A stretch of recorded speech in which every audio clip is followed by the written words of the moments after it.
Hey, loves. I see my early birds. Who we got here? Brianna. Hey.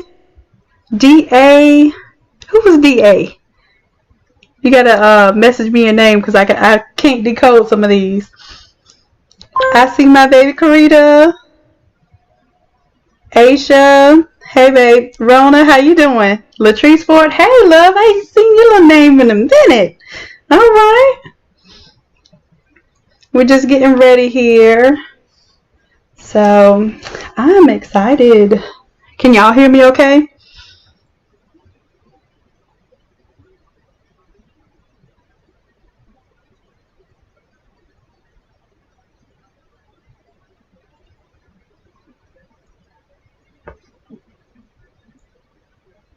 Okay, good. So there's a little bit of delay in the chat responses, but I'm going to do my best to take a look down every now and then so I can see what y'all are talking about.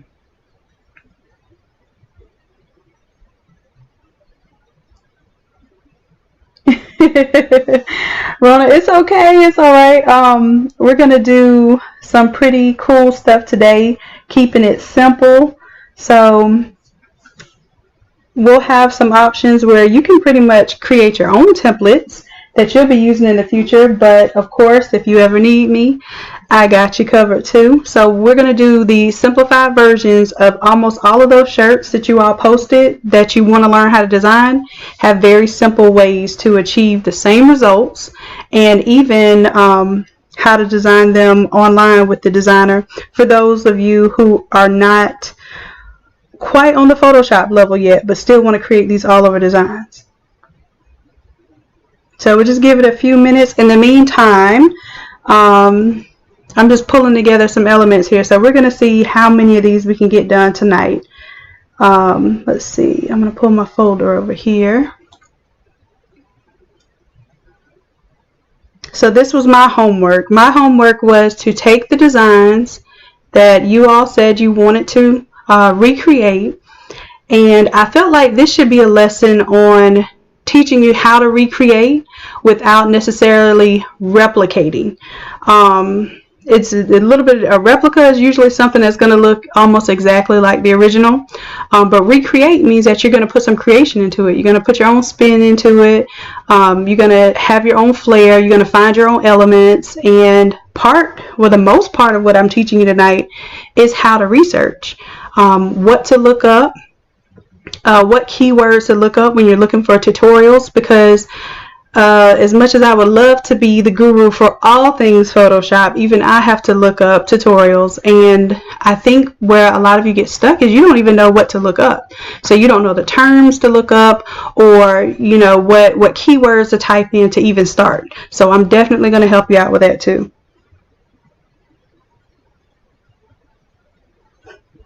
I'm doing a tutorial while Usher is doing a tribute to Prince. Really?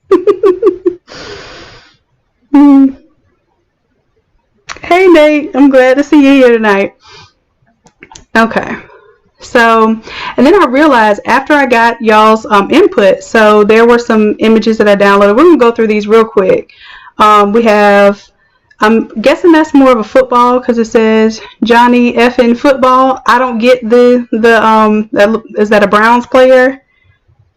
I don't know, but I'm sure we can recreate it. Or is that like one of the ones, is that one of the Chiefs or 49ers? I don't know. You know, y'all have to fill me in on that stuff. So I don't know the context behind it, but I know I could recreate it. Here's one here that has several images of the same player and lightning, football background, and some text in the front. This one we have some graduation caps that are accented. You know, these are what I call accents. So it's not a part of the simple 1, 2, 3. It's not the background, foreground, and text. So it has a little bit extra, but those extras are still doable. Let's see what we have here. Same thing. We have our background, our foreground, some text, and there is a football here. So I'm going to call that an accent element. Same thing here. We have a background, we have a foreground, And the background technically could be these two elements combined, the photograph background with the logo, but you could call the logo an accent, or you can actually embed it into the background. And then of course you have your photo as the foreground. This graduation shirt is probably more or less a gradient background, so it looks complicated, but it's a gradient background with 1, 2, 3 photos and some text on top with the logo. Pretty simple. Now that I'm calling these things out to you and breaking these designs down, does it seem that overwhelming, or does it seem like it's a little bit simpler just to hear how these things are broken down into 3 or 4 elements? And I would wait for your response, but this thing is so slow to let y'all respond to me. So this one is a little bit more complicated because it does have, it has its background, it has the foreground, and then it has the logo, which would be an accent, but it also has a little bit of watermarking. So some of the images are not as opaque. So some of them have a little transparency to them. That would be a little bit more of a complicated design, but not so much. Here, this looks like a very complicated design, but it looks more like a compilation of different images in the background. Then we have a compilation of different photos in the foreground, and then we have some text on top. Again, here we have a background. Now this background tends to have some photos that are little less opaque, so more transparent. Some of you call it watermarked. So you have some lighter design in the background, you have some paint splashes, and some PNG photos that are layered on top. And of course this logo, so that would be your text, or your accent would be this. And then finally I have this graduation design, and this one was submitted. It has almost a solid color background, but if you notice, it has a gradient from a dark blue up to more of a royal blue. Then it has a logo, that would be an accent, your photos, that will be your foreground, and your text. And the text is a little bit layered, but it's definitely easy and doable. So I hope you all were paying attention. So I'm glad the breakdown helps, because you all are going to have some homework. Whatever freebie we do for tonight, there's going to be some homework involved, and that homework is going to be to take a shirt that you really liked. It could be the one that you already posted, that's fine with me. And I'm going to create a post, and on that post you're going to put your picture, and I'm going to have your breakdown. So I'll tell you, you're going to post the photo of your design that you want to recreate, not replicate, but recreate. And then you're going to break it down. One, you're going to tell me what the background is. Is it one background? Is it one background faded into another? Is it just a gradient from one color to another? You're going to break down the background. Second, you're going to break down the foreground. Is it a simple photo? Is it a collage? Is it multiple single PNGs or contour cut photos? For this example with this graduation shirt, it's 3 different PNGs, which it looks complicated, but it's really not. It's just like putting one PNG in there, except you're uploading 3 of them. So that would be your foreground. Then you're going to tell me about the text, and you're not just going to type the word text. You're going to tell me what it is about this text. Let's do a little breakdown of the text, because there's something called typography, right? Typography is basically the art of text. So for this particular design, you have a script on top. So I would call that maybe a fancier or script text. Then you have this bold, thicker text underneath it. And then you have the smaller text. So the template I was working on earlier, what I did, instead of thinking about what words I want there, I broke it down to straight up design. So let's pull that up.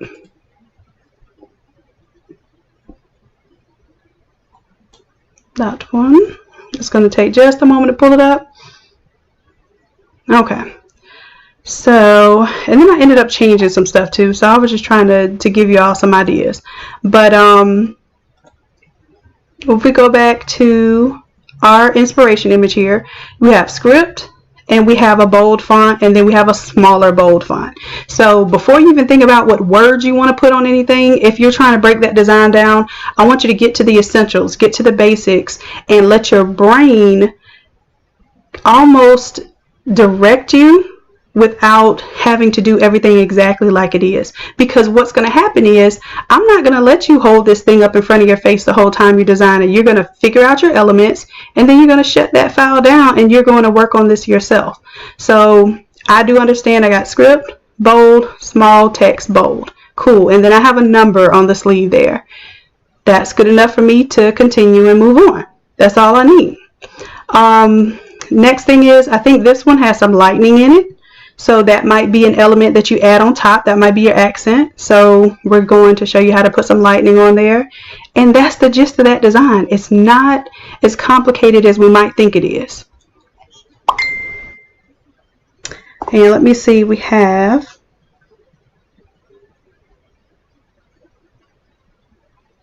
Okay, so Fard is asking how are the shirts printed, and these are all printed sublimation. It's a special type of ink that uses, well, basically when the ink heats up, it's a solid. When it heats up to a certain temperature, around about 360 degrees, turns into a gas, and it permeates anything polyester and white or light colored. So in this case, we'll be using a polyester t-shirt. These prints, you can opt to print them yourself if you wanted to tile this and print this in several different sheets. I've done it before, twice in my whole life, and I probably won't ever do it again. To me, it's not worth it. I've partnered with someone who's able to send me the big prints, and I haven't done one in over a year. I think 2018 was the last time that I did all over where I tiled it. So now that I have the option to print the whole sheet, I submit the artwork, and that's what you would do online. Submit your artwork, and it'll be shipped straight to you. So once it's shipped to you, we have an option to press it on our personal heat presses. 16 by 20 press is what I have, and I just press it multiple times. And there's a video for that. Once this video is posted, I'll link that video that shows you how to press them. And I don't think I'm going to do a video on how to tile them, because I don't even tile them for myself. So I'm not going to spend my time showing you how to do something that I can't even bring myself to do on a daily basis. So, but there are several videos that show you how to split and tape it up and tile it. All right. Any other questions before we get to designing? And whose little baby is this? Renee Jenkins. Renee, are you on here? I'm not sure if Renee's on here tonight.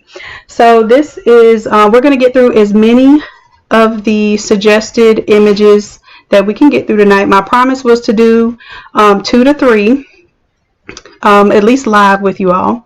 So that's what we're going to do tonight. And let's see what Renee.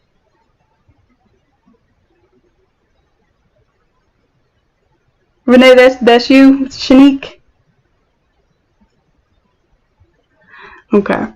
And then y'all forgive me if I call you by your Facebook name or something else. So something that I see on here on Facebook. Oh, nope. But well, Shanique, I recognize that you're here. All right, so we'll go ahead and move forward. Let's see, Renee, her only thing that she wanted to do was say, "That's my girl." That's it, or "my favorite player." And this is going to be available for us to edit later too. So if she had a school or anything like that, we could put that in the background. Not necessary. I'm going to break this thing all the way down. Okay, and let's remove the photo.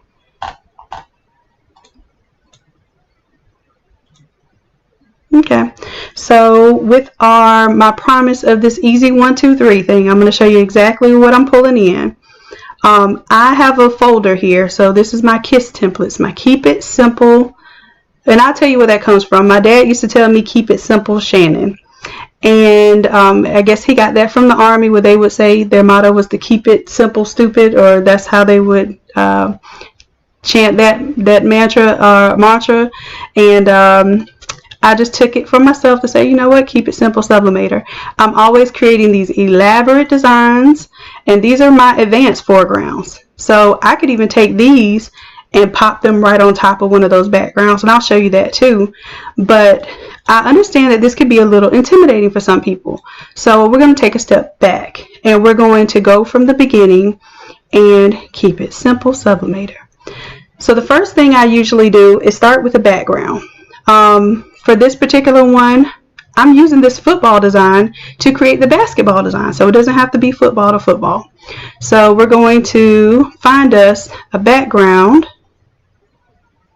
Now I'm on my computer, I'm pulling this background in, but I will show you, there'll be a point in today which I show you how to find high quality backgrounds. But right now I just want to get you into seeing how quick this can be designed. I'm going to literally drag this file, drop it into my Photoshop,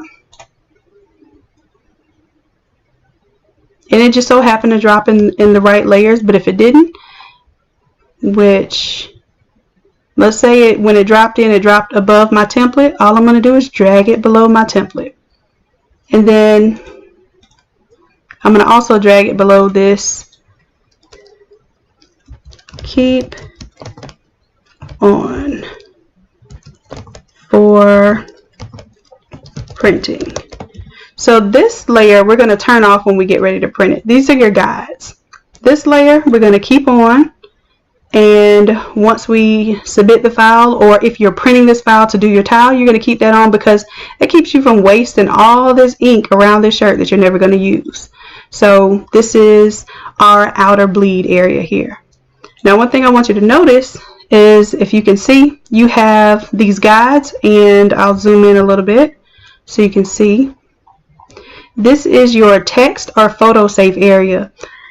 No matter what size shirt you're doing, if you keep everything that's important, people's faces, text, important elements that you don't want to get cut off by any means, keep that inside of this dotted line area. And then the solid lines represent the exterior of the shirt. So this would be basically where your seams, or where the outside of the shirt would be. So you see your small, medium, large, extra large, 2X, 3X. Now this one, I only guarantee that it'll do a 2X or 3X, but it may do a 4X. I don't think it would do a 5X. If you need to do a 4X or 5X, then you have to order it on the bigger sheets of paper. That'll be a different template too. So I just want to keep you aware that this is up to the jersey's 3X. Okay. So let's go ahead. I was checking to see if we had any questions so far, but it looks like y'all are with me. So I haven't lost anyone. I'm good. All right, so all we did so far was drop in a background and make sure that everything fits within our printable space here. So next thing I'm going to do is I'm going to go ahead and delete the layers I don't need, and we're going to pretty much redo this.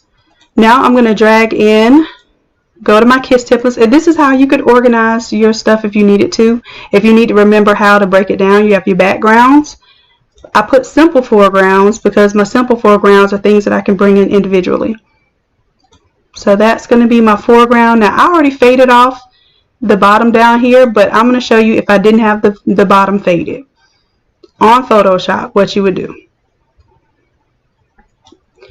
I'm going to bring the image as big as I can before we get into anything chopping off, because I don't want to chop off the top of her head or even her arms or anything.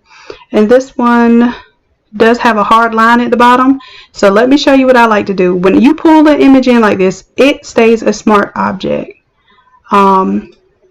So you could go into the smart object and edit it, but because I don't want to confuse you too much, because I said I was going to keep it simple, I'm going to show you how right now you can fade the bottom of this off by adding a layer mask, and that's down here. If you hover over it, it'll highlight what it is. Add a layer mask, rectangle with a circle inside.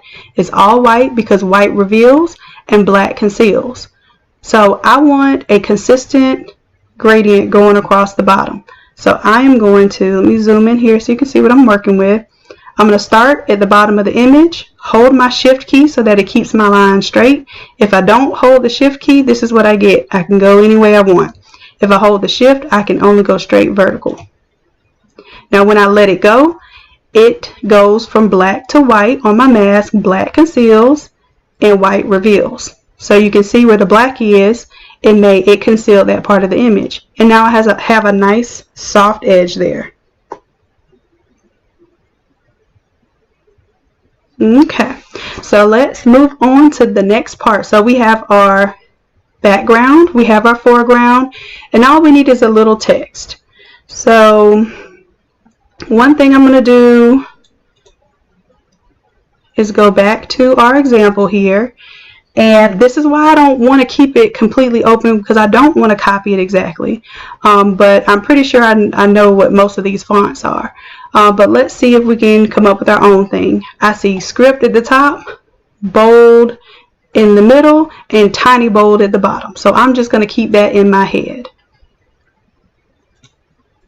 So here, I'm not even going to think about what I want to put. I'm just going to put the word. Matter of fact, I'm going to put bold because I already have my bold font selected. This is Futuro Shop Bold, I believe. I can tell you exactly what the font is. Futuro Shop X Bold, and this is the one that kind of looks like the Nike font. So we see we have that nice bold font there. And I'm just going to type the words bold font. And just so you know, the freebie tonight is that whoever is here, and you have to participate, you have to do your homework. If you do the homework and you show that you were here, then you get whatever we build tonight, whatever template we're building here. Okay, so we have the bold font. And there's something about this bold font, if I want to go back to my reference, this one has, let's say, color 1, outline color 2, and then it has a drop shadow. So I can achieve that. One thing I'm going to do to this photo, this isn't part of the simple part of it. I think I'm going to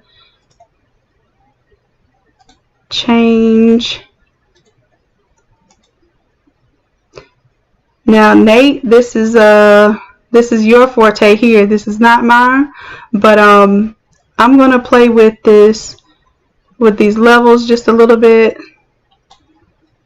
Because one thing I've noticed in sublimation, when we're printing our skin tones, if I don't brighten the picture up a little bit, it tends to darken everything. Like the hair all looks the same, like one block of black, when you should be able to see, like she has braids here.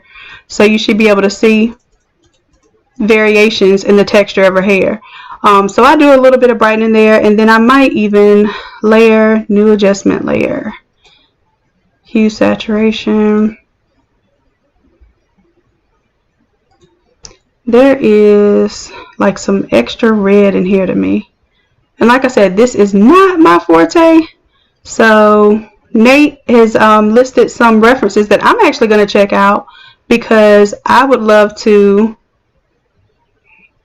get better with the recoloring.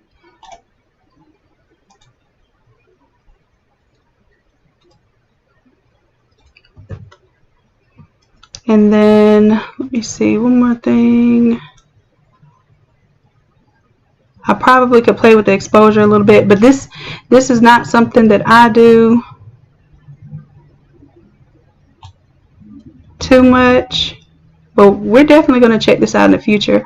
And sometimes it'll look washed out on the screen, but for some reason with sublimation, I'd rather it look washed out on the screen and come out giving me my variations than to like print out totally dark.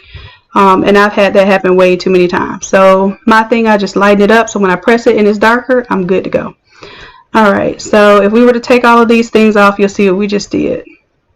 Okay. So that's my little tip for, you know, editing these photos, and we'll do a little bit more on that later. Maybe we'll have a whole session just on editing photos. Okay, so we have our text that we need to be playing with now.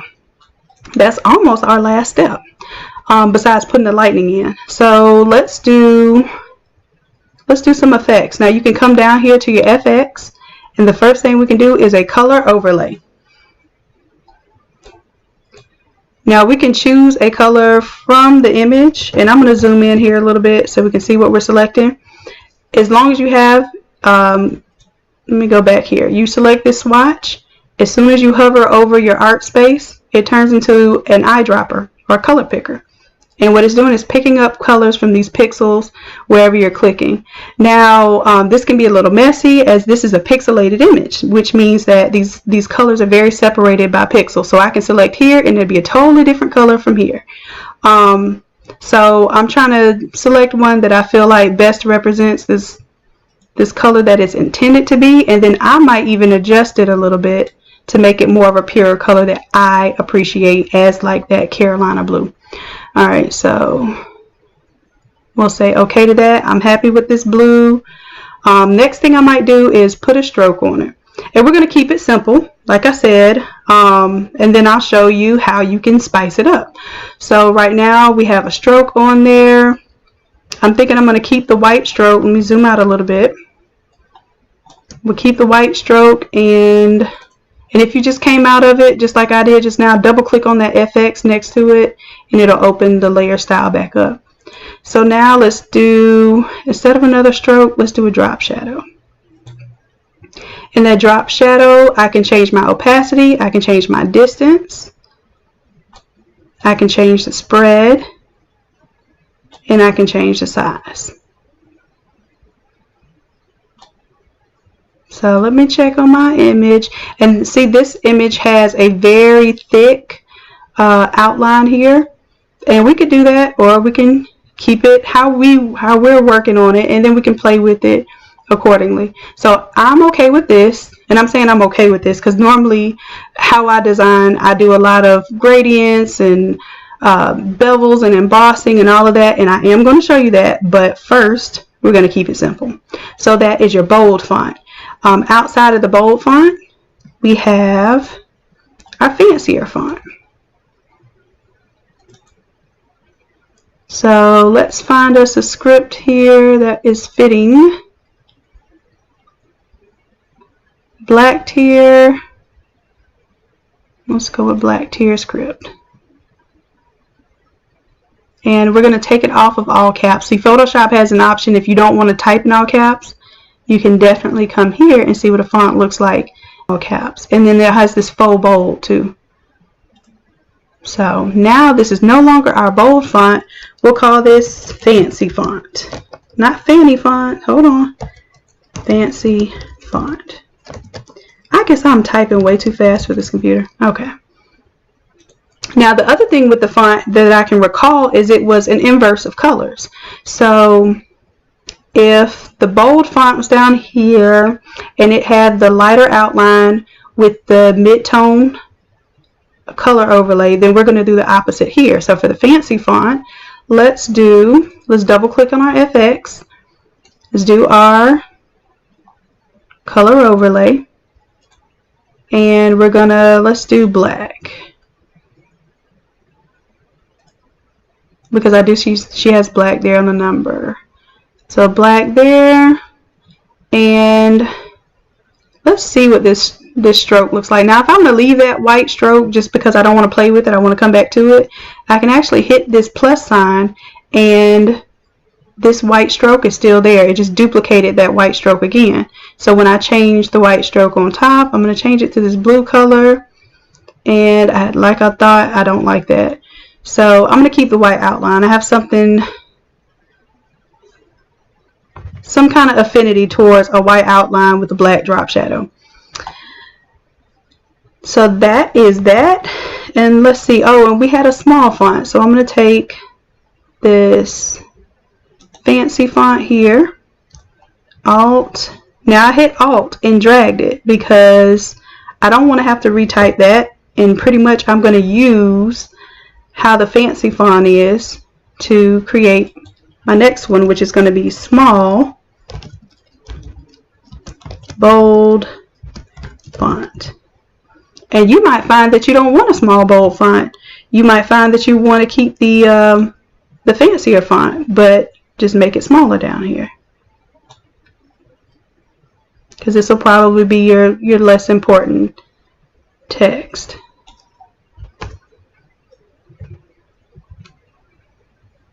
Now if I want to see what this looks like as a different font, I can go back to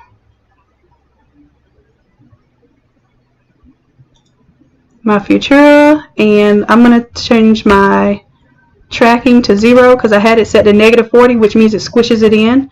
Well, not squishes it in, it decreases the amount of space between each character. So it was on -40, which is why this, where it says bold font, why that's so squished in together. If I would have put that on 0, it spaces it out a little bit. But I kind of like that at -40. Made it look blockier to me. Alright, so far, if we go back to our inspiration here, we have all of the text that we need. Only thing is we need the number here on the sleeve. And as I briefly looked at it, that number looks like it's the same type of setup as bold font. So I'm going to hold down Alt. You see my arrow turns into a double arrow, a black and white arrow. That means it's going to make a copy. Pull that copy up. I'm going to double click on the T here so I can change that. And I'm going to put the number 4. Control T allows me to transform it. I'm grabbing it by the corner, pulling it down, and I want to make sure no matter what size shirt that I'm doing that I'm staying within this area. And let's see what we're looking like. Everything, and of course this is a single image. If I were dropping multiple images in here, I will be doing this same exact process. It's not any more difficult. And then there's some lightning in the background. So before I put this lightning in the background, I'm going to check real quick to see if we have any questions.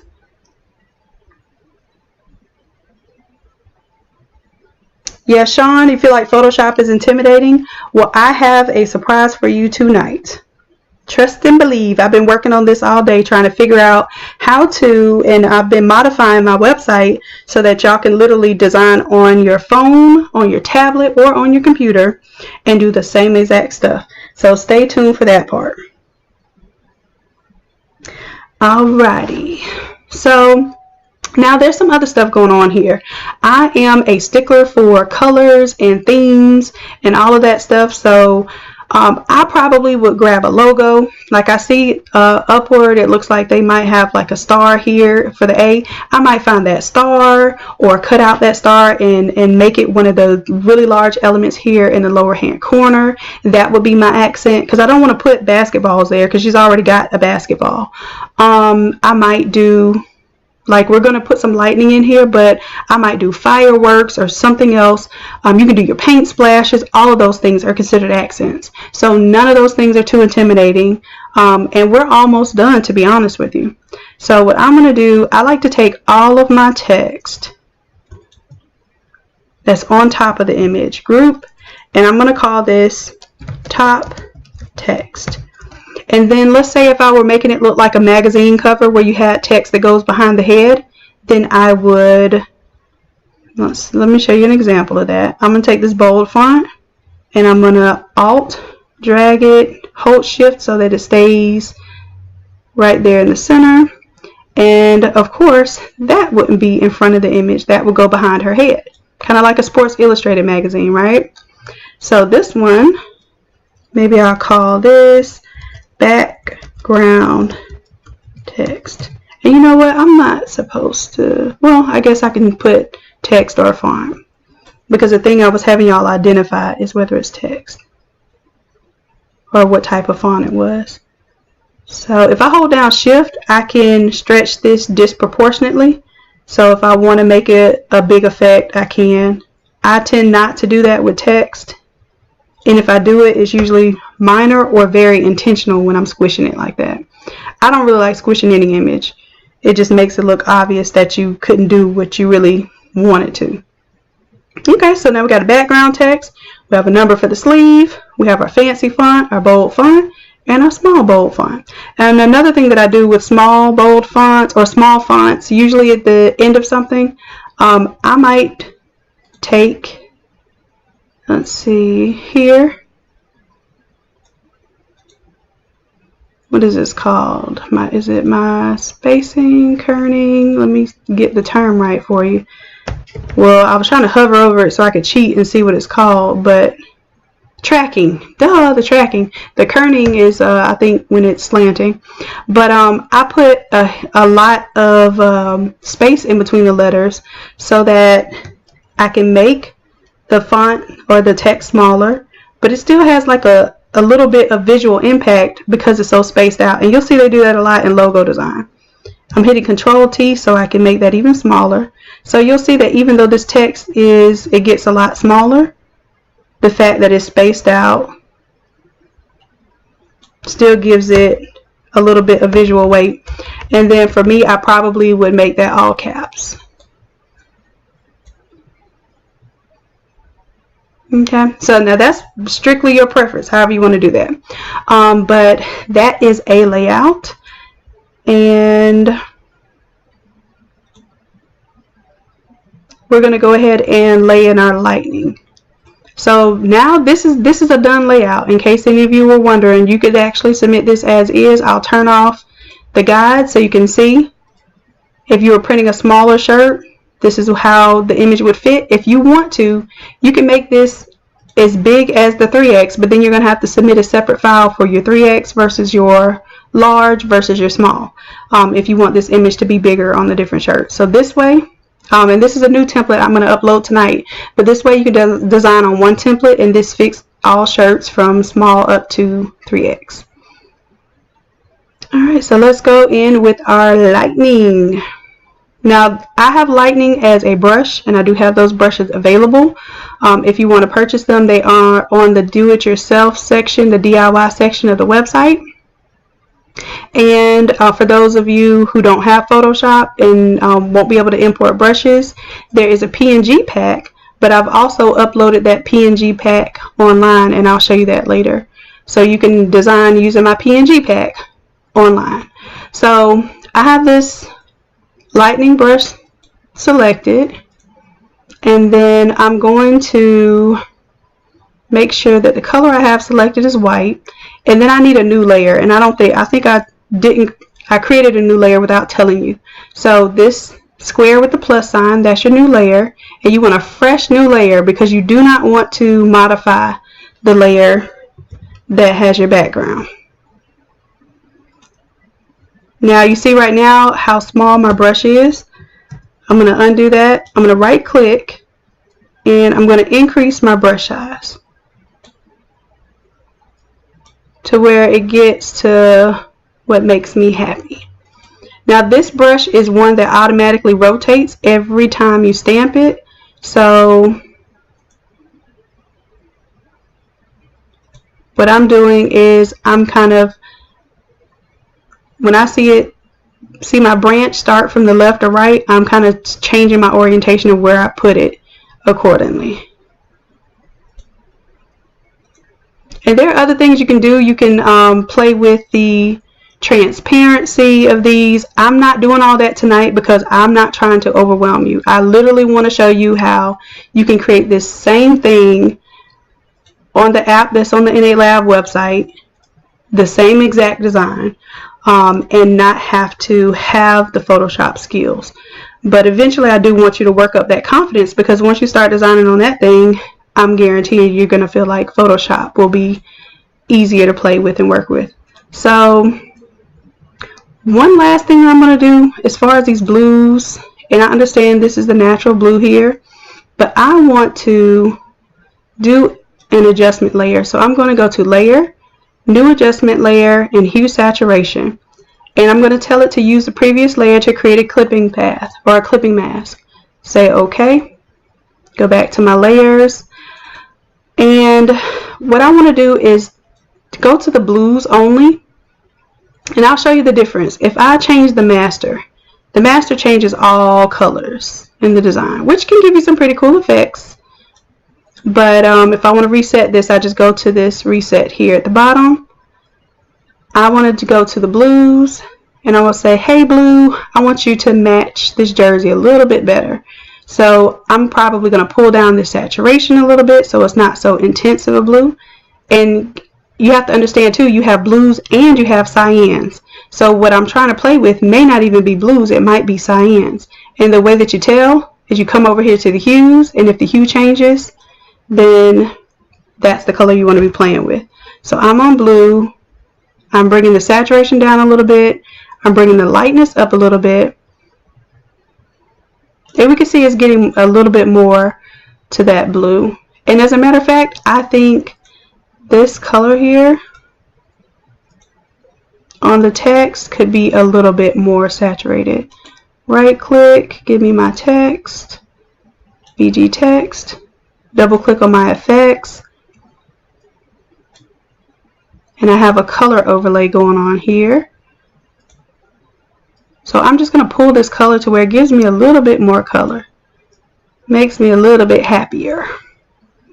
Now, if I like this color, I can copy this hex code right here. Copy, say OK. And then when I go to my other text, my number 4, I'm going to double click, go to my color overlay,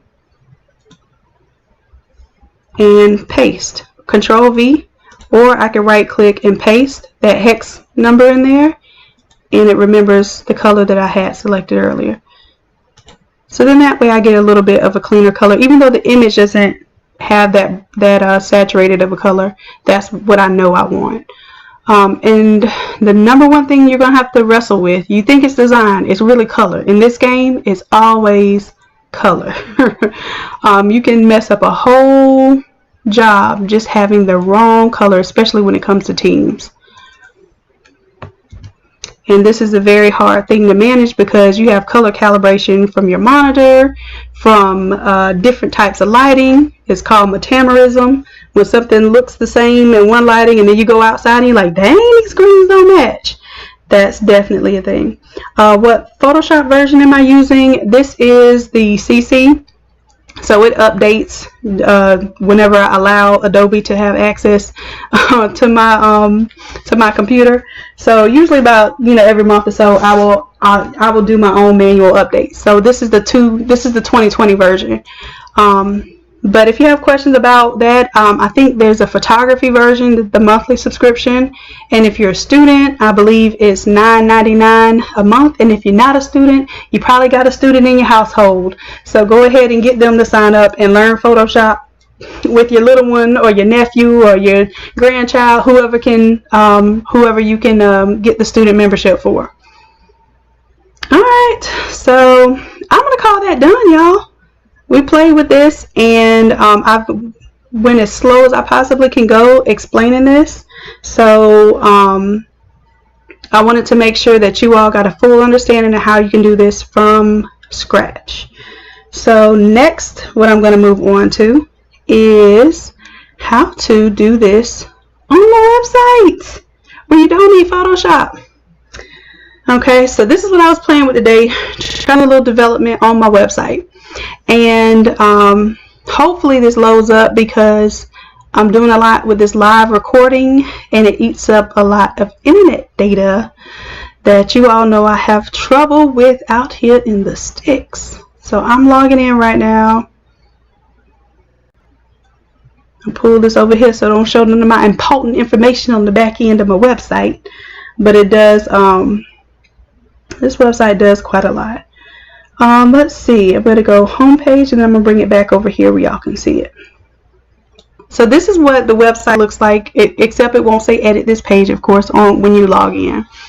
But what you would do is right here on the front page now, and I'm testing this out, so I need y'all to play with this within the next, maybe even tonight if you can. Once you do your homework, actually that's part 2 of it's a contest. So part 1 is homework in order to get the free template. Part 2 is a contest. Whoever goes on here and designs the most fire design will get that design printed, oversized, mailed to them. But if you submit this, that means you have to have the intention of pressing this on your 16 by 20 press, or you have to at least have, I think a 15 by 15 could do it too. But you have to be willing to go ahead and press this thing and show us what you're doing, so that way we don't waste a big old print. So this is the listing. What you're going to do is go here to customize design, and I'll give you more details on that when we wrap up today. I'll tell you about the contest.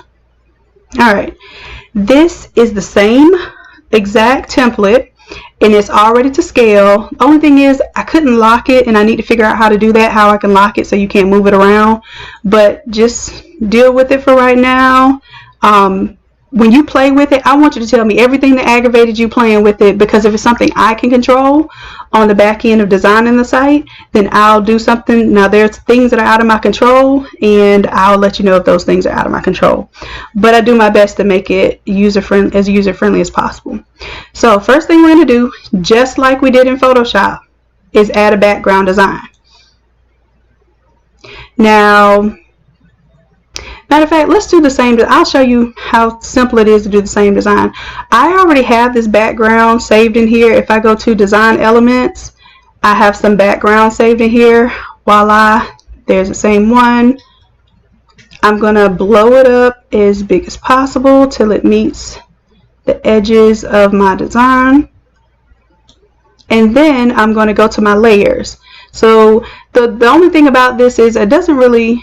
Well, I guess if you hover over it, it says View and Organize Layers. So it does take a little bit of getting used to this. So I drag the basketball background underneath my template layer. Everything else is going to lay on top. And then finally, when I'm done, I'll drag the template layer to the top. Alright, so next things next, we're going to add a design. So that's our background. What do we have next? Our foreground. Chances are I'm not going to have your photo that you want in my store images or stock images. So that means you're going to have to upload an image. So you will have your image already cut out, and I'll show you all how to do remove.bg. I might do another demonstration on that tonight. So when I go to my folder, Simple Foregrounds, this is the foreground where I faded the bottom off already. I'm going to upload this image, and I'm surprised the computer and the internet is working. You know what? Let me not jinx myself. Matter of fact, let me make sure y'all are still there while I'm bragging. Cool, cool, cool. Now, are you guys still there? I just want to make sure that I still have a connection. Looks like I'm still recording. So we'll keep it going. Now what it's doing right now is processing the image. And now when you bring an image in, it's going to ask you, do you have the right to use and print this image? And you're going to have to scroll down. I hereby declare I own the rights to print this image, and say OK. Alright, so now we're going to resize this by pulling on this corner here. Same way we do in Photoshop. That's it. And then I'm going to cheat for a second, look at my original and see. I don't know if these fonts are on here. So I doubt I have Black Tear Script, but I know I have Futura on there. So we're going to do our best to make it look the same. Now we have our images, so we don't need to add a design. Now we need to add text. And I'm going to show you all something cool too. So after we design the first text, so let's say in our inspiration photo, the Clewiston Tigers are all the same. You know what? I'm going to do add a team name. Now this is going to go the same way. Don't let me intimidate you. The reason why I'm adding a team name, and I'm going to show you why in a little bit, is that it allows me to change this for a numerous amount of order. So if I have 30 people on the team, so let's say this is team member, and then this is their number. So in this case, the number was 4. I can add another team member. So I might say coach, and maybe coach has a number 00, or maybe coach doesn't have a number. And I'll say OK. So now I have these two pieces of text that change based on the data that I input. So I have my 4. Now you could have done this with the regular text, but if you do it with regular text, guess what you're going to have to do for every member on the team? retype. Now, because you're doing, if you were putting a team photo here, this would work for everybody, but because you're doing an individualized photo, you would have to do that anyway. I just felt like this was an opportunity to show how cool my website is. All right, so number 4, we're going to try to choose that blue. So same thing we did in Photoshop. I'm going to select the red right now, and this is actually a blue that's in the template color. So we're going to use the eyedropper. I'm going to move this out the way a little bit. Use that eyedropper, and we're going to hover and try to select the blue. See what it gives us. Now this color picker is working primarily off of this website, so it may take to register what color it picked. And I don't know if I'm just, oh, okay, it did something. It did select the color, but it wasn't what I wanted.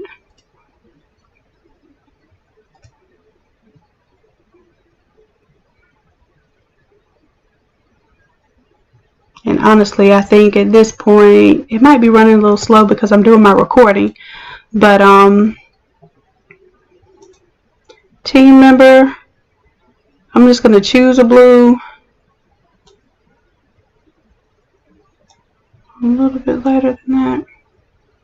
And say, okay. But once I've selected a color, that color is now an option in my color palette. Right. Also, we have the option to change our fonts here. I'm going to change that to the Futura, and then we have an option to add an outline, which initially our outline was what, white. Say okay. Let's bring the outline size down just a little bit, and then we have an option to do an effect, which is either a shadow or a glow. A shadow is directional, and you change the direction of that with this offset down here. Just pull it accordingly. And this is something really easy to do on your tablets or phones. I can change the blur. It's not nearly as complicated and as robust as Photoshop, but you can definitely get the point across on this thing. So that's your shadow. And then I even have an option down here to do a gradient, either vertical or horizontal. And it looks weird because it's white right here, but you can select that color. And let's say we want to make it fade down into a deeper blue. And there we have it. So we got a little bit, we got a gradient on the inside. We have a white outline, we have a drop shadow. So our team member, we want to make this, I think instead of team member, I'm going to click on this and edit the team names. I'm going to put last name. Last name. And another thing that I'm going to do, I liked it when it was all caps. Now, only Photoshop's going to let you automatically make it all caps. So otherwise, you have to type in all caps. And Coach would be all caps as well. Alright, last name, blow it up. Same thing here. And now we know how to do this. We can go a little bit more quickly. We have a outline that's going to be white. An effect that's going to be a shadow.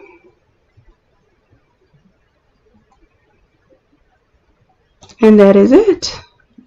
Now for the next one, I'm going to show you the difference in doing the team name and just adding text. Adding text is the same exact thing, except you don't have to specify what size the shirt is and everything, or what the number is. So let's just say we'll put first, and I'll take off caps locks. First, F-I-R-S-T, and I'll keep it all one word. First name. And this one we said we were going to do more of a fancier font. But I do want y'all to know, any font that you ever want to try out that I sell, it is normally on this website. If it's not, let me know, and I will put it on this website. Usually if you go all the way to the top where it says all, you'll see the newer fonts to the top. And there's the Flame font you guys were asking me about. There's the Fresh Princess font, the Graffiti font. The Friendship font is just like the Friends font. It even has where you could put the little circles in between by using the curly left and right brackets. So, matter of fact, let's try that. Let's use the friendship font. And I'm going to do all caps. And I'll just put in F. I'm going to do the right curly bracket, I, right curly black. The right curly bracket is the more jagged circle, and the left curly bracket is the smooth circle. So, and now I'm just going to put first and then put my brackets inside, because it is really hard to spell when you have to make yourself break up between each letter. Okay, that is that. And the color we had, this one was black, and then we had a white outline. Make that outline a little bit thicker. There we go. And then we still had a drop shadow on this one. Bam. So far, I'm going to check my notes, check my comments on here. You guys tell me.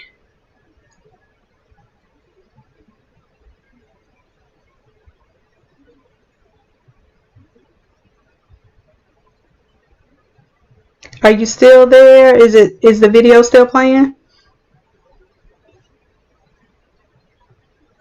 Let me close down my Illustrator. I see Nate says it's buffering. Okay. So as we stand right now, does this seem intimidating to those that don't have Photoshop? Because I know some people are saying Photoshop is intimidating. Okay, cool. And this is something you can literally do on your phone, and I'm going to be perfecting it, so you all tell me when you're running into trouble. Like, I see already that if you touch on this template and you move it, it does kind of frustrate you. Oops, I moved my template, but there is an undo button on here. So I would undo it, and hopefully it does undo it. It takes a lot to undo on these large files like this, so try not to move that template. So I'm going to let it remove that. I guess I was trying to show you a point that I probably didn't need to make in the video, but it's still a good point.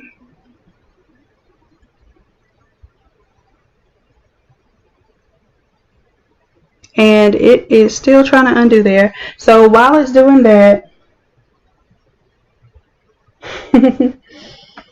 okay, and this is something that when y'all are done, I would love for you to share with me what you can create on here, because it's not, like I said, it's not nearly as robust as Photoshop, but I'm going to show you some tools tonight that allow you to do everything that I just did in Photoshop on this designer.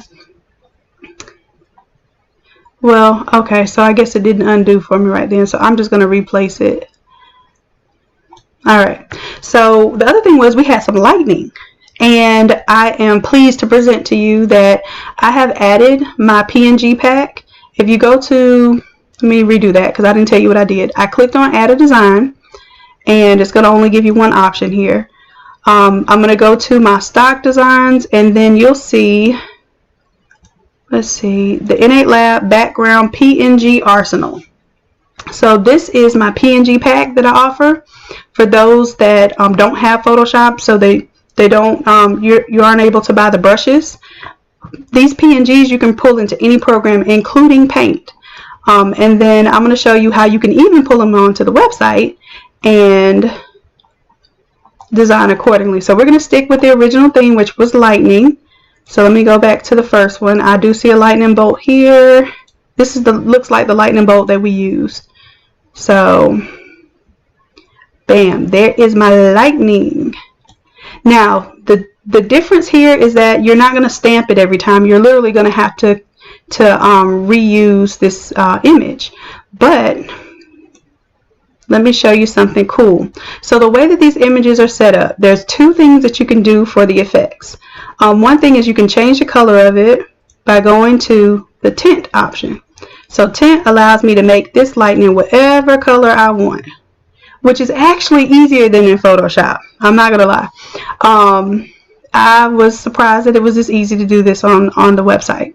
So In this case, our lightning was white, so you can get almost every color, and then you can change the tint. Like, let's say I wanted a dark red. Because the image was already black, when I bring down the amount, it makes it closer to the original black. If I bring up the amount, it's going to make it more of whatever the pure color of the tint is. So in this case, it's red. Now, if I want a white color, there is another option, which what I'm doing is I'm inverting the colors. So everything that's black, I want to make white. So I'm going to choose this charcoal option. And between those two options, between tint and charcoal, I can pretty much get all the colors that I want. And I'm going to show you later why that's important if you're doing your paint splashes or anything else. So right now, I'm just going to go ahead and I'm going to take my lightning and I'm going to copy. So you have a couple of options. You can copy everything on the art space, or you can copy exactly what's selected. I'm copying what's selected because I want to just get that lightning bolt, and then I'm going to paste. So once it pastes, I can move it around.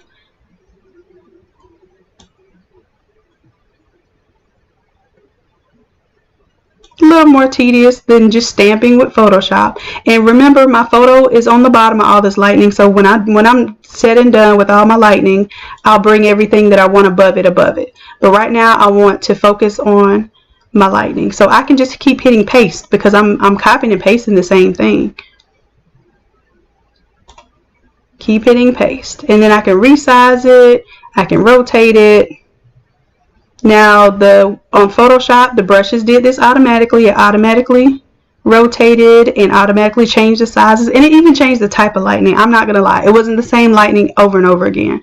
But for you to be able to do this without Photoshop, there are going to be some limitations, let me tell you. So I'm sticking with my same thing where I had the start of my lightning branching off onto the left and right and coming from the center. So now if I want to take this one, I can copy that selected one and paste it, because now this will be my left hand side graphics. So my stem starts from the inside and goes to the left. Alright, so we're getting this idea here that I can keep pasting this here and come up with my same lightning concept.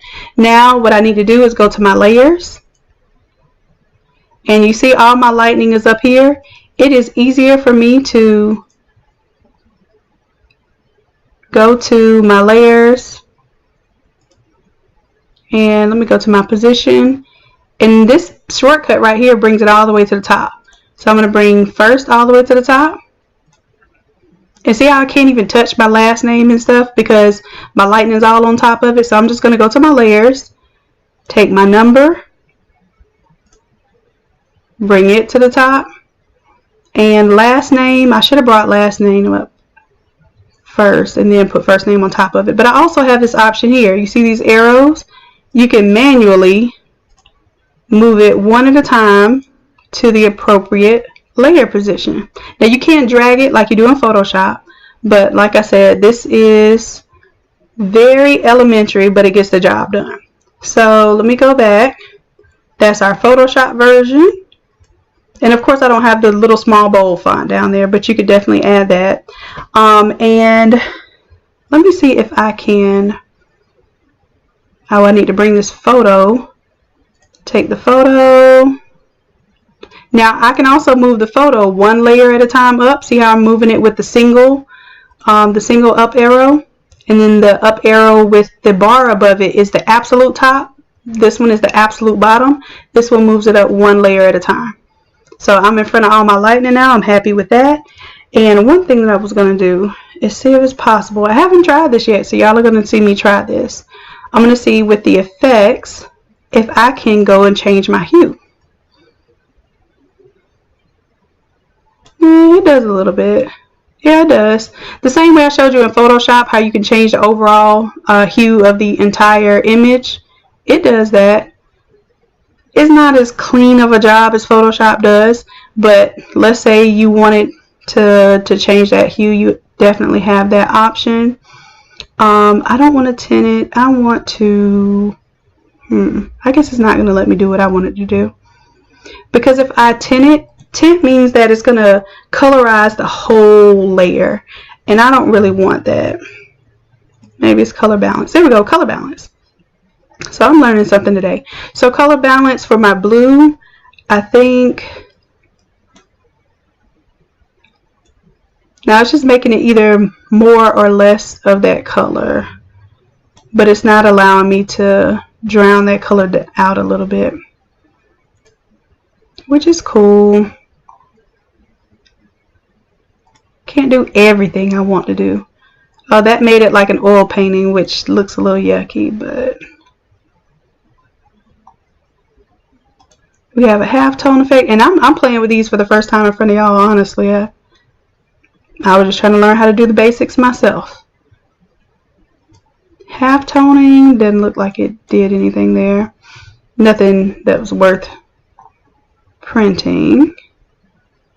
So fade to black.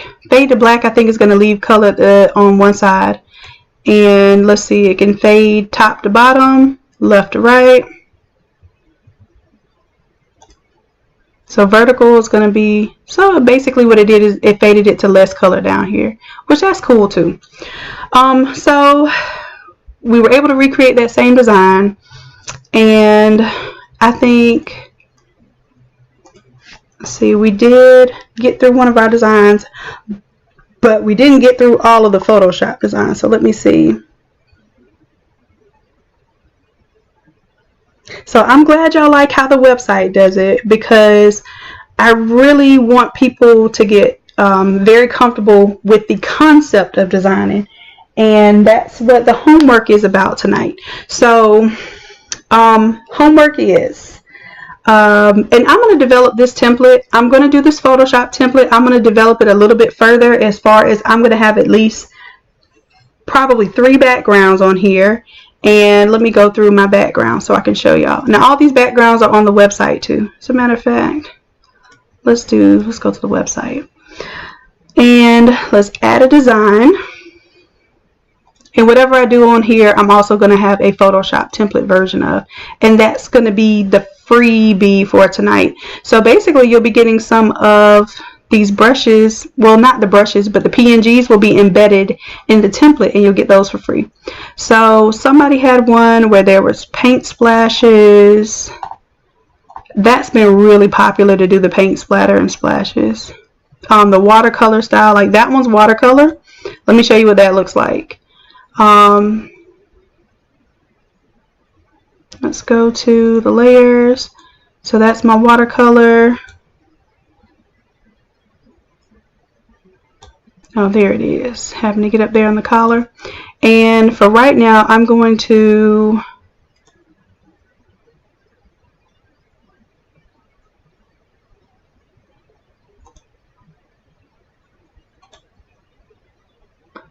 take this background. I forget this lightning is all in my way. So in order to move this background really and truly, unless I'm moving it, I have the option to move it here with these tools. So see how I'm just moving it with the little mover here? I'm just going to move it out of the way. And I don't know how far it went away now. Oh, I think it actually deleted it once I moved it too far. So let's do a different background. So let's see, what background am I going to give y'all in the Photoshop. Oh, here's the money too. I have the money. I cut out PNG so that you can do the money shirt. Let's do, so if y'all are taking notes, the things that I want you to look for backgrounds, just real quick, I guess I'm going overtime tonight, so hopefully some of you are still here with me. Let's see if I'm still on. Oh, I still have 36 of y'all holding on. Okay. Y'all ready to do some homework. Okay, so with the backgrounds, let me tell you some tips and some tricks. First of all, I'm selecting all of the wrong keys on my keyboard. But on Google, you can go to, I have a shortcut on my Google to go to images, but let's go to images.google.com. Okay, this will take you to Google Images. Also, if you just search in Google, you can always hit images. But this is my favorite shortcut, because if I have something that I like, watch these. I can take an image and I can literally drag it onto the Google search bar, and it tries to find visually similar images. So if you have a bad quality image, there's no excuse. At least try to find a better quality version of that. So from here, I'm going to show, oh, I like this with the red sky. Anyhow, I'm going to show you, I got the little squirrel brain right there. What the number one things that I have to do: go to tools, go to size, and go to large. Don't accept anything smaller than large. Those are going to bring up images that are decent enough to where if you blow them up, like this one's 4791 by 4222. If I open that in a new tab, let me see. Let's see, sometimes it'll take you to real websites and sometimes it'll take you to some trash.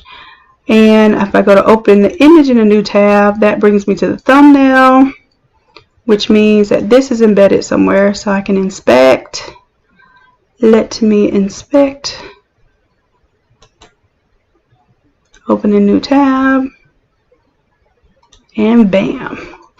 That's one of my little tricks to inspect in order to get an image, even though it may be embedded at a certain size. Sometimes the full size resolution is in there, so that one's in there. But I would just save the background, and then that way I can upload it and use it that way. So another tip, I'm giving y'all some jewels tonight, especially when you're talking about doing these all over shirts. Y'all can't come, you got to come correct with the size of these images. You have to come correct with the size of these images. Otherwise, you'll have a beautiful design with some really shoddy pixelation, and you'll be embarrassed to wear it, much less, you know, give it to anyone else. So these are my keywords, and I hope y'all are taking notes, because I'm going to call these out. I don't have them typed anywhere yet, so you'll be my test subjects for this type of content. Keywords. If you're looking up background, of course, you can type the word background. One of my favorite things to look up are abstract backgrounds. So see how we're getting some cool stuff? Abstract backgrounds, something really easy to look up. Let me show you another thing. We can go to, well, let me show you my keywords first. So you have abstract. Next thing is geometric. So write that down, geometric backgrounds. That's one of my favorite things to see, as far as you don't want things that compete with your photo. So they either need to look like a backdrop or be something that does not look like a backdrop, so that it doesn't look fake. Let's see, another thing that I love to look up are grunge backgrounds. And definitely you all comment if I get through my list and there is a type of background that you put in a keyword for to find cool stuff, definitely let me know. Now the other word you can use instead of background is wallpaper. Wallpapers are sometimes limited because they're usually reserved for computer screens, which only need 72 dpi. So I type in background because usually that's going to give me more higher quality images. Okay, so grunge background. I use grunge all the time. What's next? Halftone. Halftone. Put that one on your list. Halftone backgrounds are really cool. If you get you a good black and white, you can pretty much apply it to anything. Different effects.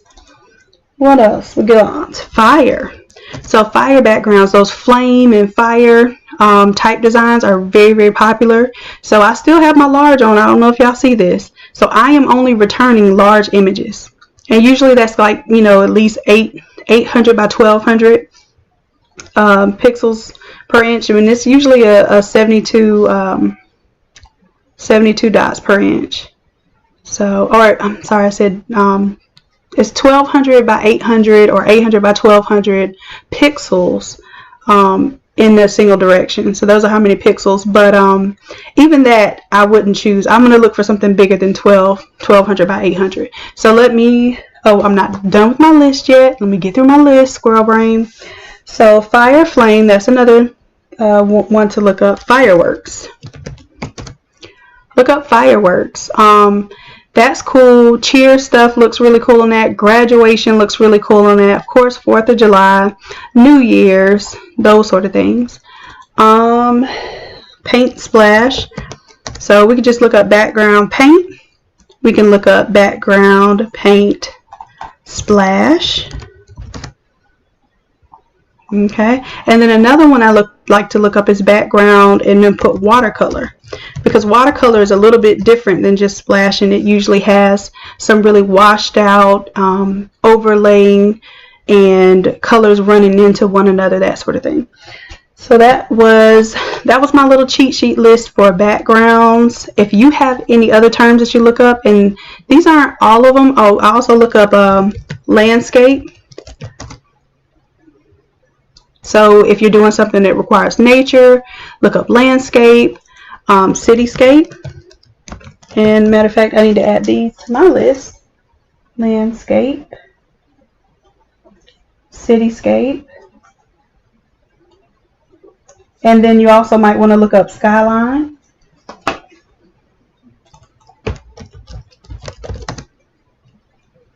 Okay, so all of those things are important. And I'm trying to think, oh, of course you can look up beaches. That's going to be a popular theme.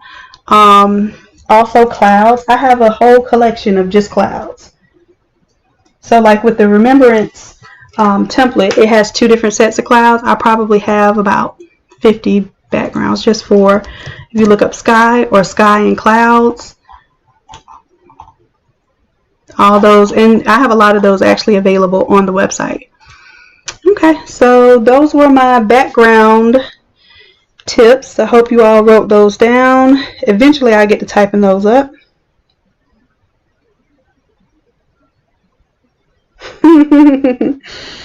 Alright, so the other thing that I want you, yes, HD wallpaper backgrounds. If you look up HD wallpapers, they're usually very high quality too. So here is my ultimate tip. And I don't think I've ever told y'all this before, because I always try to keep it simple, but this one you want to get advanced with. And let me show you where those advanced settings are. So you go to settings, advanced search. Now, I can still look for a background of a sky, but I'm going to be a little more specific with my terms. My size that I wanted, let's say I want it to be at least 4 megapixels, right? And let's say you want to be very, very ethical in your design, and you want to make sure you're not stealing anybody's artwork that wouldn't allow you to download it for free. Guess what you can do? Now, doesn't mean, it just means that that's how it's going to be listed. Doesn't mean that you're still not potentially taking someone's work. It just means that you're not doing it with any intent. So we're going to look for free to use or share. If you're doing this personally, you can just do free to use or share. If you're doing this to sell, you can go free to use or share, even commercially. So right now we're doing all of our own stuff. But if, let's say I'm producing something commercially, and then I can even choose the color here, guys. So I'm doing a background of a sky, and let's say I want a sky that has orange in it as one of the main colors. Let's see what we come up with. So I might be limiting myself a little bit too much when I say even commercially, but let's do it. So we want a super large file. Well, not super large, because there are, trust me, there are huge options here. We want at least 4 megapixels. Then we have our orange color, free to use or share commercially, advanced search. Look at that. And then when I hover over them, now I have 5,000 by 3,000 pixels, almost 4,000 by 3,000. So we're getting better. We have less of a selection, trust me, because when we were looking at smaller images, we had a lot more options.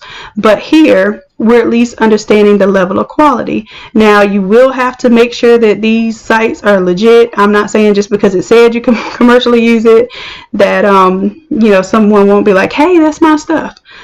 Just know that you at least did your due diligence. That's all I can say. You did your due diligence. So I'm going to click on this image just for sake and see. This looks like an image that somebody may have just taken themselves. And then if I zoom in with the, or I'm just clicking on it, it zooms in, it kind of lets me know how big this file is. So that was my tip for backgrounds. I'm gonna start playing with this a little bit more now and see if you all have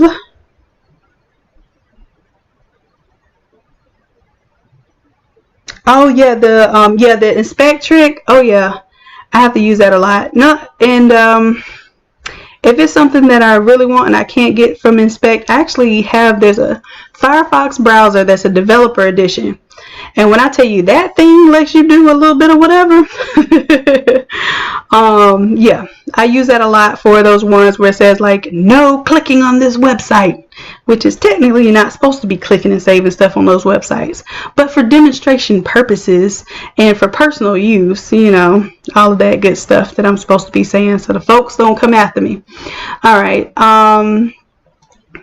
let's see. We're going to take this background and take it to the opposite of the bottom.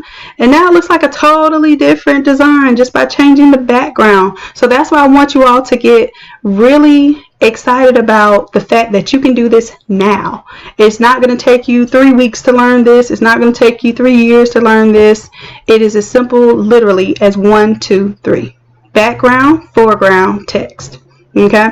So what I was going to do is show you how we can use these same elements that I do in Photoshop all the time. We are like, how do you get those splash effects? Well, now you can do them on the website. So there is literally no excuse why you can't create these graphics. And let's say you're not going to go with me for your printing. You have the option, whatever you design on this website, I would start off with the PNG template product, but you can transfer it to the PNG product, and then you can download that PNG file. As a matter of fact, I'll show you that when we're all done. It's not going to translate into a 13 by 19 sheet because of the size we're working with, but it will be a format that I can send you your graphics. So I can send it to you and you can print it yourself. So if you feel like using this as your designer, by all means you have that option. Alrighty, so what was I doing? Yes, changing the color. So let's go to our effects and we're going to do a tint on this one. And let's say we want to go with, let's just say her colors were this teal and yellow here. So I have an option to bring this down a little bit, let more of that black show through.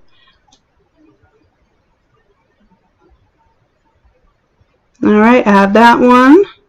And let's add another one. Let's see what other elements I have here. Let's go to my PNG arsenal. We have clouds here. Some of you were asking about the clouds. Bam, there they are. And this also, if you were wondering what the PNG pack looks like or what some of the brushes look like, this is your opportunity to play with that. So for the clouds, if you want it to look like smoke, you make it a color. If you want it to look like clouds, you make it white. So in order to make it white, I'm going to go onto my effects and go to charcoal. And now I have them white. But this one, if we wanted to say that we want all that smoke, then we would go to tint it. And right now it's going to tint it the teal color, but let's bring, and as a matter of fact, we didn't have to tint it off. We wanted it to be black, of course. So there we go. Now, it's not going to be like Photoshop where I can create a clipping mask or a layer mask and I can kind of clean things up so it doesn't overlap. So yes, you will have those limitations. So you're just going to have to be particularly precise about how you want your design to look when you're layering and playing with it. So the other thing I want to show you, I'm going to apply that effect, and which effect did I choose? Oh, let's do no effect. And I'm going to tell it that I don't need to resize it proportionately. Now I can stretch this cloud out if I want to. So that's just an idea there. So we have that, and honestly I like the color, I like the tint, and I would honestly, I would make it. Why do I have to keep saying honestly? Like I tell lies all the time. Okay, so I'm going to bring the tint a little bit to the darker side so I can see it layered on there. But alright, so we have paint splash, we have lightning, we have a cloud. What else do we have? We have more concentrated paint splashes. That's the one where you're going to see more of the exact color. And I'm just going to leave that one in black, but I'm going to move it below. Here we go. Alright, so yeah, same old thing. Like I'm telling y'all, if you don't know Photoshop, there's no reason why you shouldn't be able to do the contest tonight. The homework is one thing. You don't need any program to do the homework. The contest, some people wouldn't do the contest because they may feel that oops, that's not what I meant to do. They may feel like they won't compare to someone doing Photoshop. But I just showed you that I can make this design almost look exactly the same as Photoshop. So you have no excuse and nothing to lose, but maybe maybe a little bit of time and, you know, some data on your phone if you're using your phone. But that's it. So no excuses. Try it out. Show me what you got. I'm really excited. Oh, I'm going to show you for your foreground. Those of you who are new, that I've been talking about this remove.bg, go to there. If you do not have a login, you can still drop a file. And let me show you what that looks like.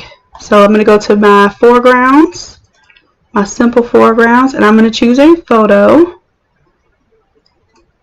This is Rona's, and Rona's here with us tonight.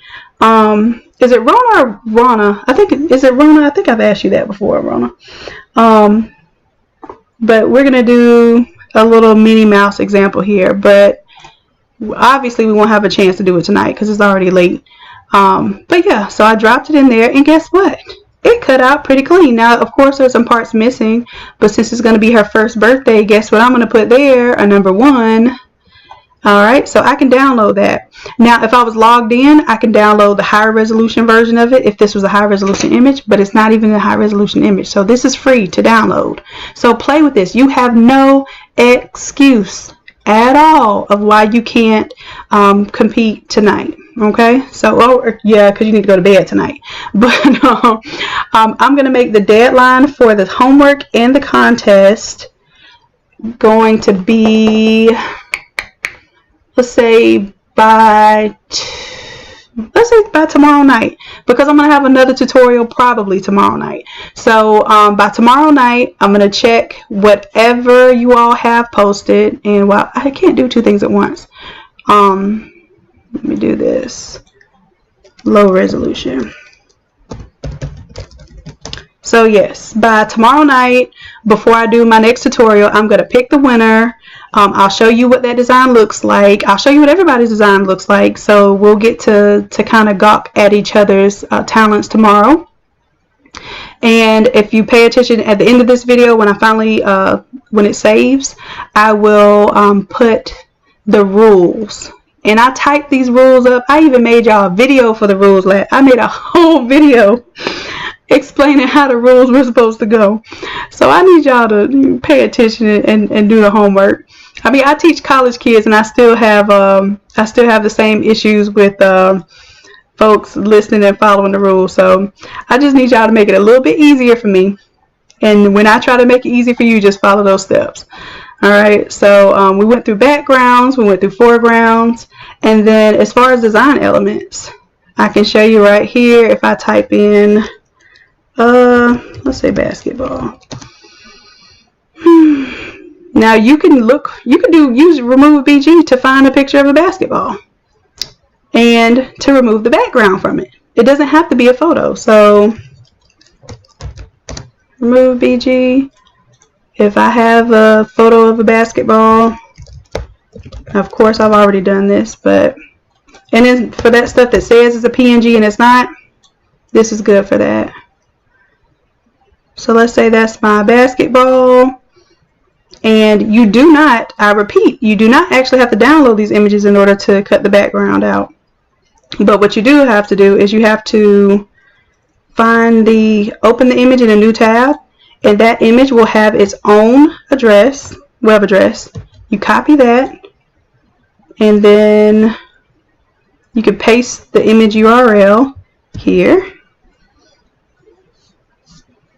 Dun, dun, dun, dun. Now we have a PNG without having to download it as a JPEG, then upload it, and then get our PNG and download that PNG. So I'm just letting you know some tips, some tricks. Let's get her done. I want to see what y'all come up with. I'm actually really excited to see what you all come up with. Now, this is not a design that I would do by any means. I'm just showing y'all some tools. So don't y'all go talking about me and my design skills.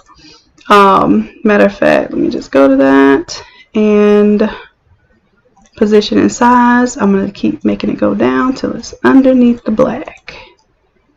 Underneath the black in the lightning. There we go. Okay, so let me make sure I went through everything I wanted to go through. The last thing we did was we talked about the accents. So that would be things like this ball. I can put it down in the corner, do whatever I want to do with it. Of course, she already has a ball in her hand, so it can kind of get a little redundant. But I can take that layer and I can bring it below that template, so that everything's neat and clean. But now if I were getting ready to buy this or print this, of course, what I'm going to have to do, and I'll have this saved.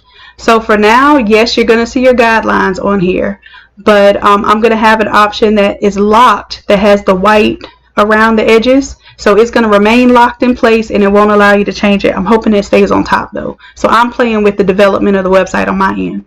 But I can buy this right now. Let me show y'all something too.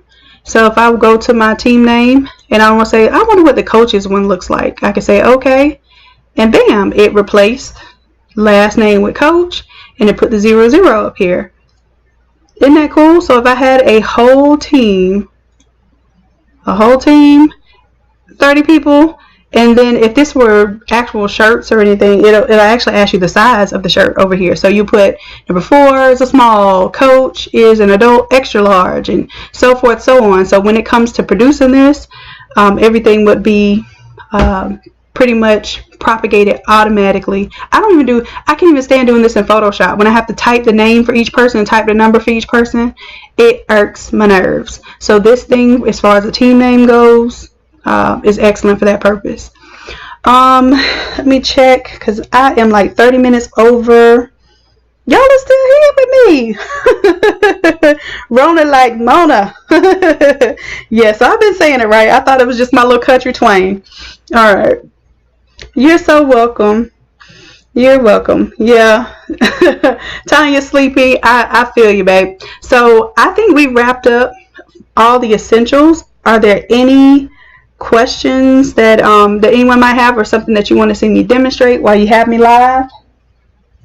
Because yeah, you got me live now, but I promise as soon as I get off of here, I'm going to be dead to the world. I'm gonna be knocked out. Logo Kid, you still with me? Good job. Okay, what time is the homework due tomorrow? So when I say, okay, so Monday, dang, y'all got jobs and stuff. Hold on, I might have to rethink that. So let's do this. Let's say that you have all day Monday and Tuesday by 5 p.m. I want everybody's stuff submitted. I'm gonna have a post for innate creatives. I'm gonna have one post, and everybody's gonna post their homework underneath that post.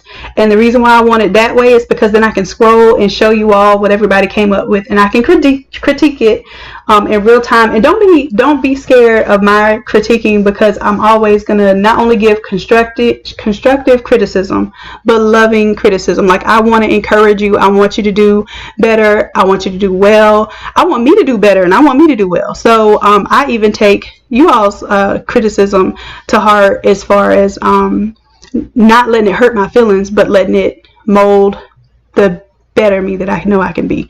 So we're gonna keep it like that and keep it positive and pushy. So homework is due Tuesday 5 p.m.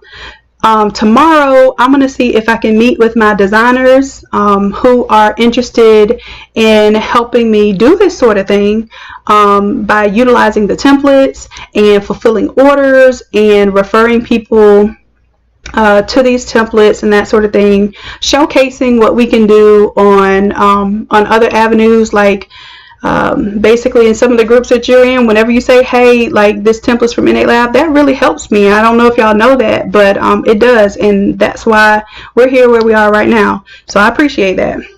Anyhow, so we're gonna have a interest meeting for that most likely tomorrow. There is a thread that's pinned to the top of the Innate Creatives private Facebook group. So if you go to that thread and you type on there that you want to be one of the people that help with that, my requirement is that you post. Here's what I'm asking you to do. Post an image of a template that you've already edited, so I know that you know how to edit my templates.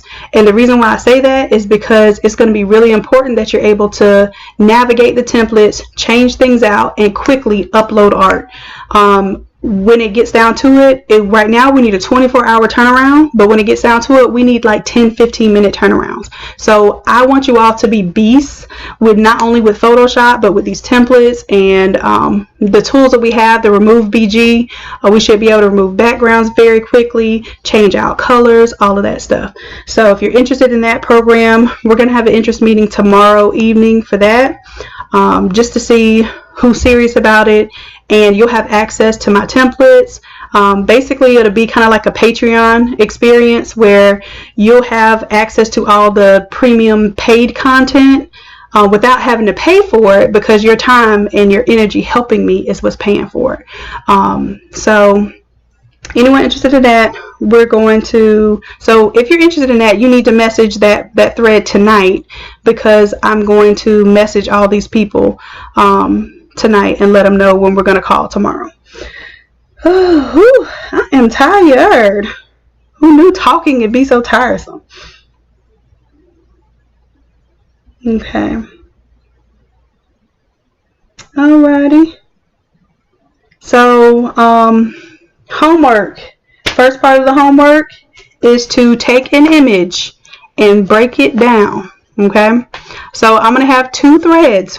The first thread is going to be the homework. The second thread is going to be the contest. So one thread, the homework, this is what you're going to have to do to get this free template that I'm creating right now.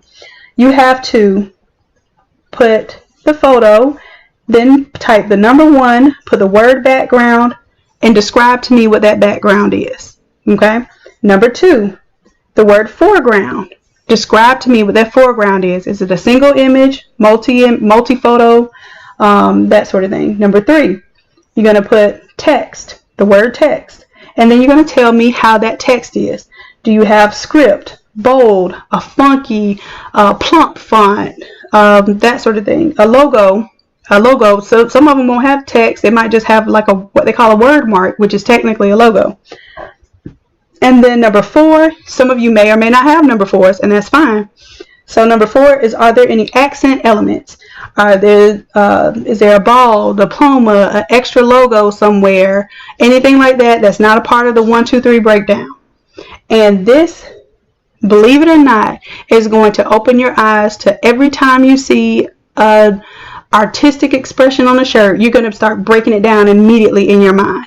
And that's going to start simplifying a lot of what you see and what you feel like is very complicated. Okay, so we're doing this for a reason. We're doing this with purpose.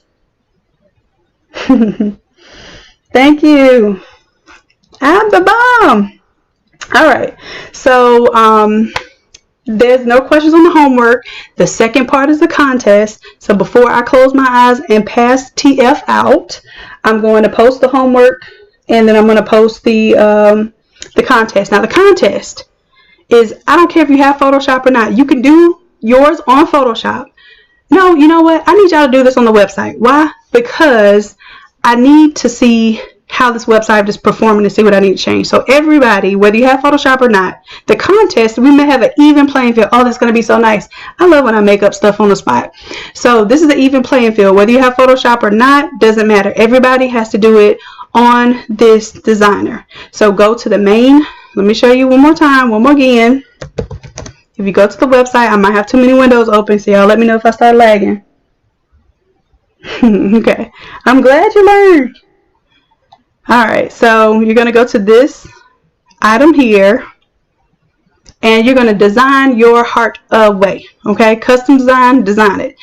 Whatever you've learned tonight, I want you to apply it, and then you're just going to post it. The same thing. Now, same thing. I want you to break down your own design for the contest.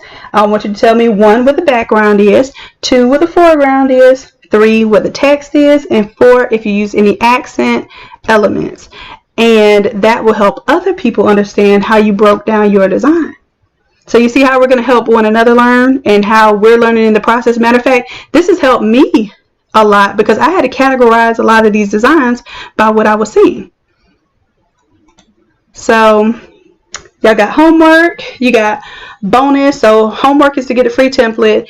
The contest is to see who's going to get an all over print, and then go ahead and design a front and a back, because you'll get a front and a back. So yeah, if you just only design the front, that's fine too. You'll just get a front. So I think G from G Prints is on here. That's who's doing the all over prints. Oh, cool. Logo Kid is digging into the functions of the site. Well, let me know, because I've only played with it just minimally, and I got my heart was touched today when so many people were saying, well, I can't afford Photoshop, or I don't think I can do this without Photoshop. And I said, well, I know for a fact, because I've actually designed stuff on this site for customers, because I want them to understand how to design their own stuff. Of course, customers never design their own stuff, so don't expect them to do that.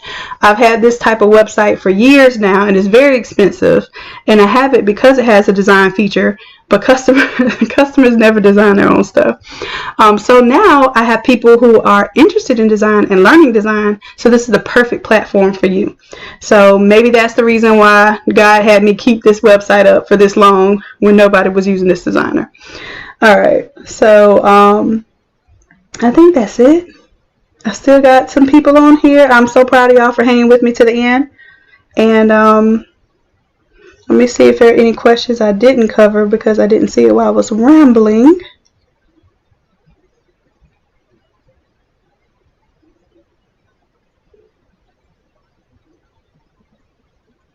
And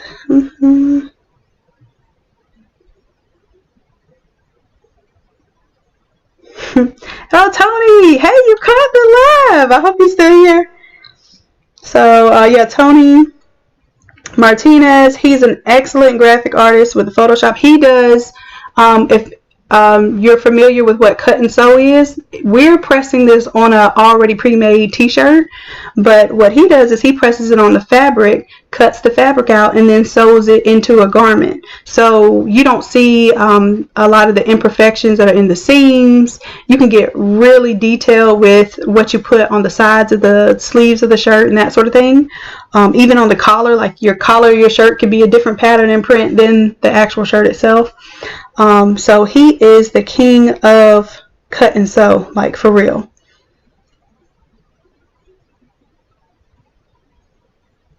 Okay, so yeah, Logo Kid, you're a Photoshop cat and you can dig this, then we're good. Yes, Tony is definitely dope.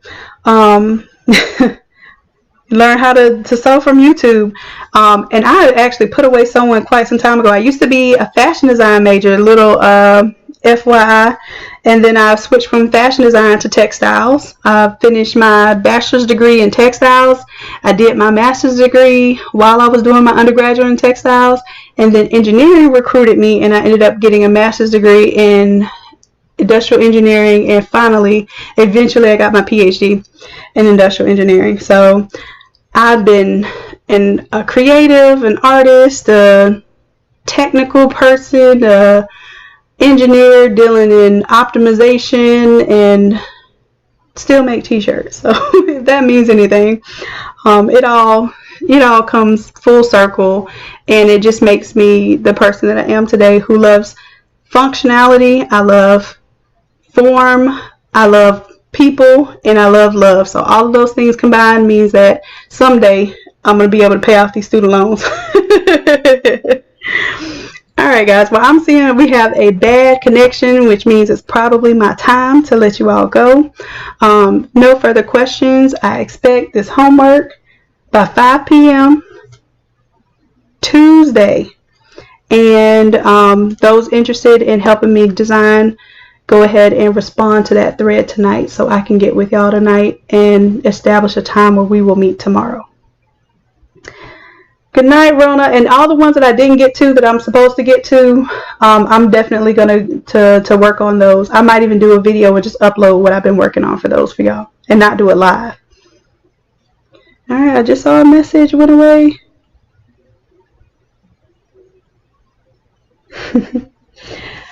Alrighty guys, good night. I love y'all. Peace and light. I will talk to y'all very soon. Tomorrow and Tuesday, as a matter of fact.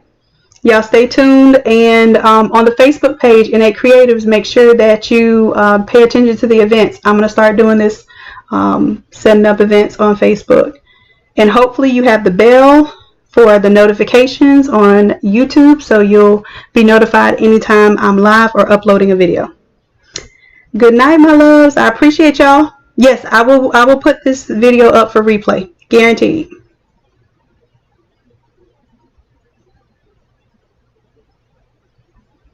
Alrighty, love bugs. Y'all have a good night. Bye now.